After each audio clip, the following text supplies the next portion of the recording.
Welcome. This is Impact 2021. My name is Nathaniel Watkins, and this is our program where we have a continuing conversation, where we talk about recent events, where we talk about events such as social social unrest, where we talk about issues such as religion, where we talk about topics all over the place.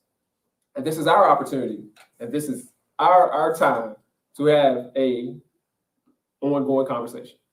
I remind you, for those that have been here before, this is a ongoing conversation. You type in your questions and your comments into the comment section. If it is live, we will be able to answer those questions on air.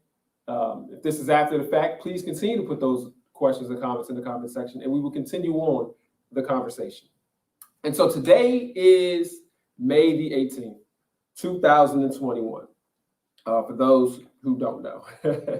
And one of the things is today I was stuck on the television screen, looking at stuck on the television screen and also reading news articles and looking at what was going on in North Carolina. And to remind people of what has happened over the past, on April 21st, the day after the Derek Chauvin trial, that is the gentleman who was convicted of murdering George Floyd, Andrew Brown Jr., African-American, male, 42, was shot and killed by sheriff deputies in Elizabeth City, North Carolina. Now, we've talked about this multiple times. We talked about how there was a video, multiple videos, body camera videos from officers that was not shown. There were 7 officers there. You can assume that it was 7 videos. I can't make that comment as if that's factual, but there was multiple videos. And so they were used and they were shown, but those videos have not been shown. Snippets have been shown. And today, what we had was that the district attorney has now announced that the officers, the 7 officers, will not be charged. They will not be prosecuted by the district attorney, and that they were justified in their shooting of Mr. Brown. Now, why are we talking about this? This is important because what we've been talking about over the time that we have been here has been social justice issues. And so let's peel back a little bit and see a little bit more and see what the issue is here. We have the district attorney who showed clips of the video. Not all the video, refuses to release the video. And he said that the police officers felt threatened, that Andrew Brown used his car as a weapon. And so the police officers arrived at this man's residence to do a search warrant or search and arrest warrant. They arrived and Mr. Brown was in his car, his vehicle already. When they showed up, they surrounded him, guns drawn. They jumped out of their pickup truck and heavily armored. They were heavily armored. And as the video shows, he backed his car up. He moved his car forward. He moved his car towards where an officer was because they were all around him and was turning to move away. Now, the district attorney says at that point it was a using the car as a weapon, and any action following that was then justified. Reporters asked the district attorney multiple questions, such as, one, it looks like he was trying to drive away, drive in between officers. He was not trying to hit anyone. Why did you stop the video? And will you show more of the video, remaining of the video? The video was only shown one time. He would not also show the reporters an additional or replay of it. You can see replays now that the news outlets were able to, they replay it. And so the question is, why did you come to this conclusion, and yet why are you still hiding information? And so as we've talked, as we've had people on, the shock and the surprise of another unarmed black man, in which that's what they stated, that there was no weapon found on him. Another unarmed black man was killed, apparently trying to get away. And the question then arises, as the DA, if you've come to such a conclusion, why hide the evidence? if you have come to such a conclusion, why be so dismissive of the community's need to know and right to know about the actions that occurred on that day, whether they are safe with the sheriff's department in Elizabeth City, whether they are safe to sit back and assume that it was a justified shooting. If it wasn't, then show us why or why not. And so as we sat here and talked, we've had people that came on and said, look, things are not going to change that quickly. Things are going to be consistently the same. And as we've seen in 2021, numerous African Americans, male and female, have been shot and killed unarmed by police. And so what is even more so concerning is that you have a situation where you have a district attorney who has basically been dismissive of people's concerns and saying that this is my decision. It is final. It is over. And so let's go deep here, systematic racism. And when we talk about systematic racism, we really got to understand what the definition of systematic racism is. And I can give you the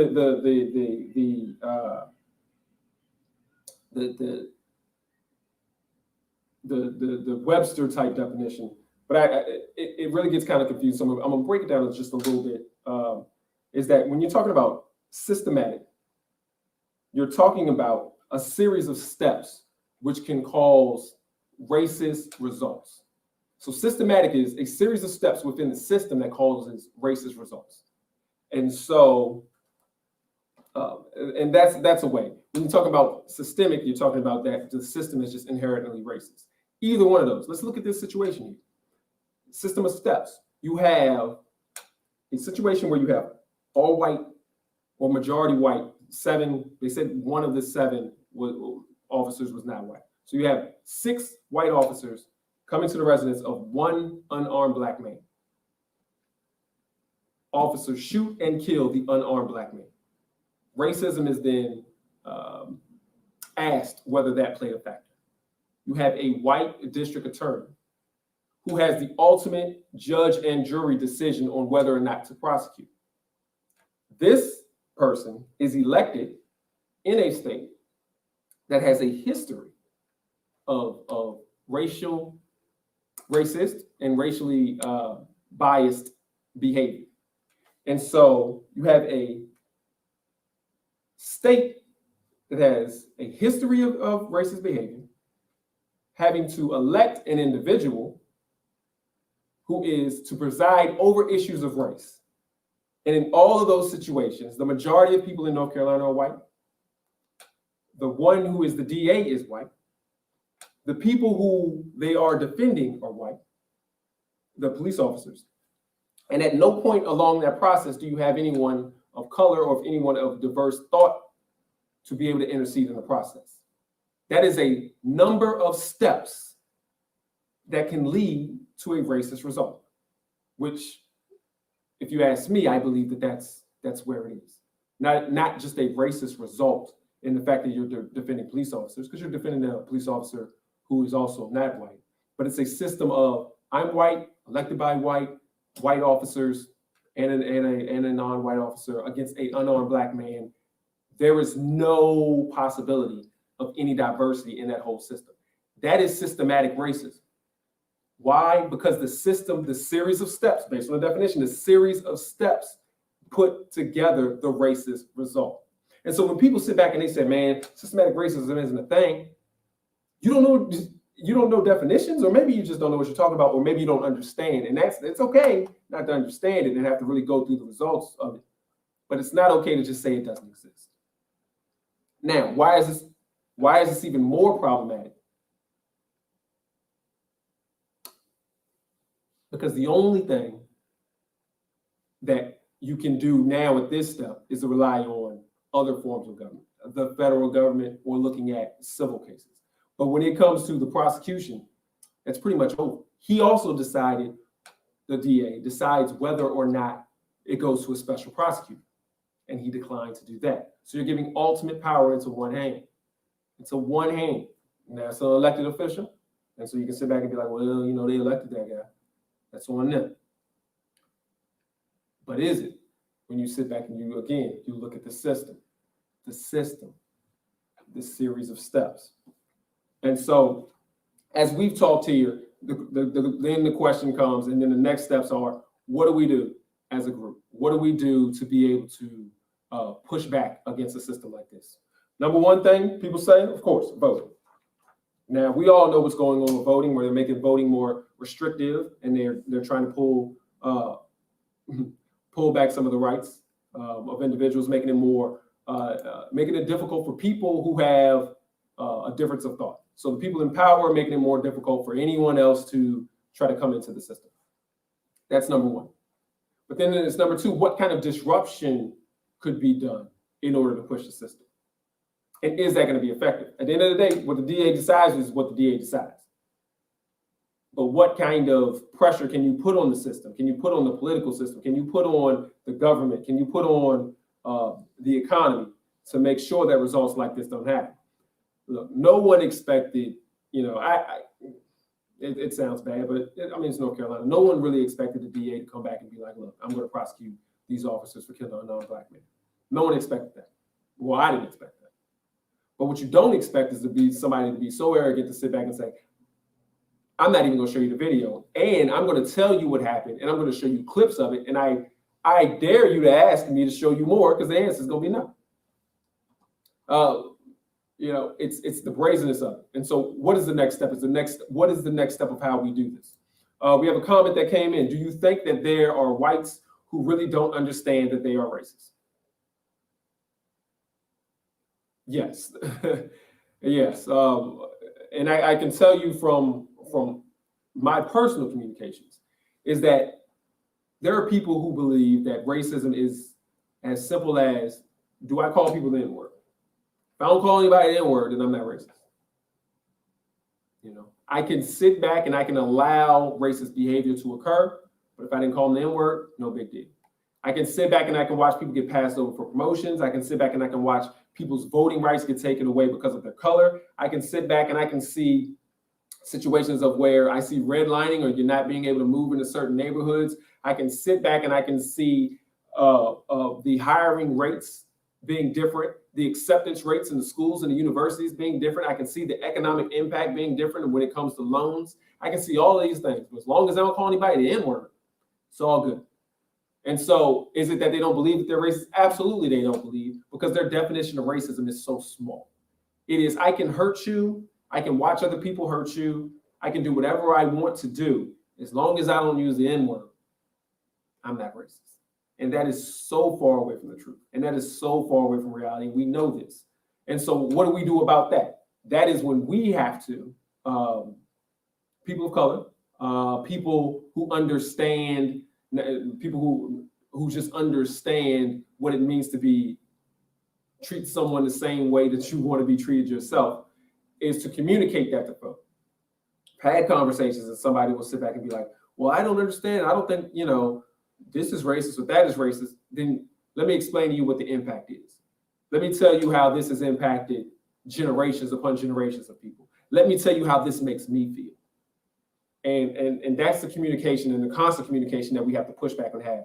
It is uncomfortable. We don't want to lose friends. It is uncomfortable. We don't want to make people feel bad. It is uncomfortable. We don't want to sit back and everybody's having a good time. And now I'm sitting back here, oh, there go the Black guy again complaining about racism.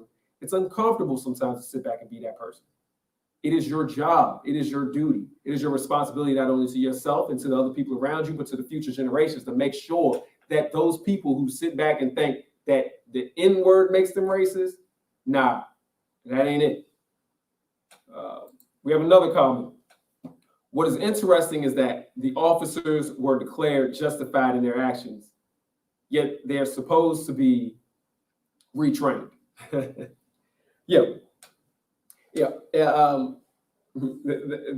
is interesting. So you were good and you were justifying what you were doing, but we need to retrain. Retrain you to do what? Like you did what you were supposed to do. You did right. That's a good point. What's also interesting is one of the DA's comments is that he sat back and he said that he didn't care whether the car was moving because they asked him about the car and the vehicle, and it doesn't look like he was using the vehicle to hit anyone. It looked like he was using the vehicle to get away. He was driving towards an open field. Well, the comment that the DA made was he said, I don't care if the vehicle was moving forward, moving backward, or not moving at all. It was still used as a weapon. Let's think about what he said there. I don't care if it was moving forward or moving backward or not moving at all, it's still used as a weapon. He said that the officers still, to break down, feared for their life, basically. And when you listen to that, what it sounds like, and this is my personal opinion here, what it sounds like is, it doesn't matter if currently I'm under threat. It matters if at some point in time I felt like I was under threat. In all reality, let's say that Mr. Brown, and this is not true, that Mr. Brown was aiming his car towards one of the officers. And he didn't harm the officer, because they said one officer did fall to the ground, and then was driving away. Because we have to remember, Mr. Brown was shot 5 times. 4 of them were in the arm, 1 is in the back of the head, which was the fatal shot. Which means they were shooting him in the arm from the side. But then the last couple of shots, and 14 shots were fired now, were shot while the people were behind him. And so based on his comment, he's saying it doesn't matter if it was moving forward, moving backwards. It doesn't matter at what point in time I decided that my life was threatened. And it doesn't matter what you're currently doing. Once I decide that my life is threatened, or once I feel a little bit uncomfortable, I then have the right to shoot back and take your life, whether it's in the immediate or whether it's 10 seconds later, a minute later, I guess an hour later. So as soon as you get on my nerves, now I can take your life. Whether I'm currently in danger, or if I felt like it for a quick moment, I have now gotten the authority to take your life. So even though he was running away or driving away, even though he was fleeing the situation, because that car came close to me 30 seconds ago, I now can shoot at you in your back as you're going away. That's the justification that he gave. And the justification is, as soon as I decide that I'm in danger, no matter what happens, no matter how the situation may change, or no matter how the situation may differ, I still can take your life. And that's what's problematic. That's why he's basically making a justification for people getting shot in their back, for people getting shot while running away, for people getting shot while just having their hands up. He's saying once an officer gets upset, it's okay, it's open season. That's what his comment says to me. And it's very clear and apparent that that's what his comment says to me. And based on, and you may not be getting it directly from that comment, but based on the entirety of what his comments were with the justification that he gave them. And so you can't get away at that point. You just don't try your best not to make anybody mad, even though they're mad at you just for existing. So I mean, I guess I don't know. I don't know what you're supposed to do at that point. So we've had some people in here who live in Elizabeth City on some prior shows, and we've heard the frustration in their voices. We've heard what's going on, but more so than that, it's everyone. It's all of us, because Elizabeth City is no different from any other place. It comes down to the point of what we're doing is either not working or it's working really slowly. And in either route, whether you think what we're doing is not working, then we need to do something different. If it's working really slowly, then we need to pick up the pace. And what does that mean? I go back to what has been said by Maxine Waters. And at her point, where we basically need to get more aggressive. We need to get more, passionate, get more involved. To use her words exactly, we need to get more confrontation. And so, unfortunately, as I said before, that is what makes us uncomfortable. I can tell you, I'm not sitting back here with a group of white friends that I'm scared to lose. But I can sit back and say that I am in the comforts of a lot of people who I know that some of their positions are not the same as mine. And we have a cordial relationship. And as my speaking up may make our relationship less cordial. I have some friends who are Black, who we have a cordial relationship. Now I'll tell you, I ain't gonna be real. I done spoke up to them, but I may have to speak up even more and even further. We have family members like that. We have to speak against what's going on. And then when the speaking is done, the next move is to find what action needs to be taken. We all have to vote. What the DA said in Elizabeth City, basically got to vote him out. The reason that he decided to not use a special prosecutor said basically because he was duly elected and it was on him. By the law, he's right. So it's no longer, and I know a lot of people are just going to be, people are going to be disenfranchised from voting because there are going to be some laws that disenfranchise them. But there are going to be some others that self-disenfranchise because they're going to be so disappointed from what has happened in the last election. We worked so hard, we got people elected, and yet we're still in the same situation. But that battle is not over. You don't do anything one time. LeBron James doesn't go out here and go to practice one time and be like, oh, I'm the greatest basketball player ever. It takes work. You don't go to work one time and then all of a sudden you earn yourself a pension for the rest of your life. It takes showing up day after day after day. And so even if even if you and I, are not going to be out marching every single weekend, what we do need to be is vocal in making sure that our group, everyone that we can touch, understands the seriousness of the situation, understands that you need to vote, whether it be sons, daughters, husbands, wives, sisters, brothers, cousins, friends. There is no excuse for not trying to vote, for not voting, unless you legally just don't have the right to.